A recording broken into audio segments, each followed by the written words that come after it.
Good morning students. आज हम पढ़ेंगे संधि।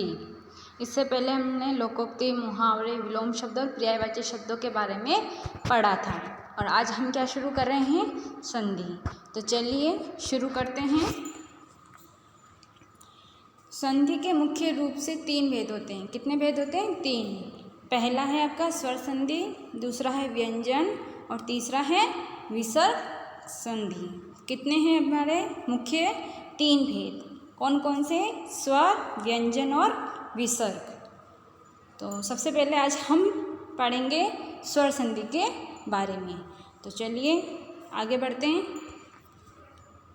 स्वर संधि, स्वर संधि की परिभाषा, भेद और उदाहरण आज हम ये पढ़ेंगे।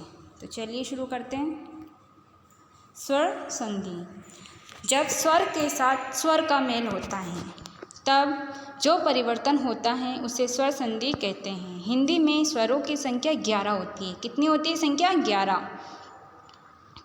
बाकी के अक्षर व्यंजन होते हैं। जब 2 स्वर मिलते हैं, जब उससे जो तीसरा स्वर बनता है उसे स्वर संधि कहते हैं। अब आप यहाँ पे देखिए संख्या कितनी बताइए स्वर की? 11 है ना। तो 11 में स्वर कौन कौन से हैं आपको पता ही होगा, जैसे ए, आ, ई, ऊ, ऊ, री, है ना। ये हमारे क्या है? स्वर।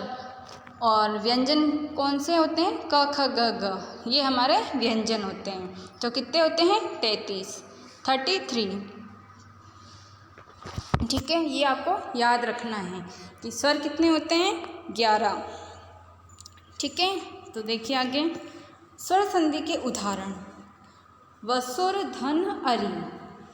अब यहाँ पे देखिए स्वर अ प्लस अ यानी आ, तो क्या बन गया? सुरा री। अब यहाँ पे तो ये ए आ रहा था। अब आप सोचोगे कि यहाँ पे ये अ कहाँ चला गया? तो जैसे ये है वसुर, तो यहाँ पे ये आया र के यहाँ पे ए की मात्रा गई, तो ये आ गया सुरारी।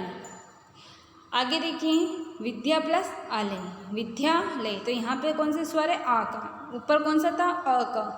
आ प्लस आ, विद्याधन आलय, तो विद्यालय। मुनि, धन, इंद्र। अब यहाँ पे छोटी ई से बड़ी ई प्लस ई, तो बड़ी ई बन गया। ठीक है, तो मुनि, धन, इंद्र। तो यहाँ आगे यहाँ मुनि में छोटी है, तो यहाँ पे ई और ये ई मिलके बड़ी होगी, तो यहाँ ये ई बड़ी लगेगी, तो मुनीन्द्र। श्री प्लस ईश, ई प्लस ई, तो ई, तो क्या हुआ यहाँ पे? श्री। गुरु प्लस उपदेश, गुरु उपदेश। अब यहाँ पे ऊ, देन ऊ क्या बन गया? छोटा ऊ और छोटा ऊ मिलके बड़ा ऊ। यहाँ तक आपको समझ में आ गया होगा। चलिए आगे स्वर संधि के प्रकार। अब यहाँ हम जान लेते हैं स्वर संधि के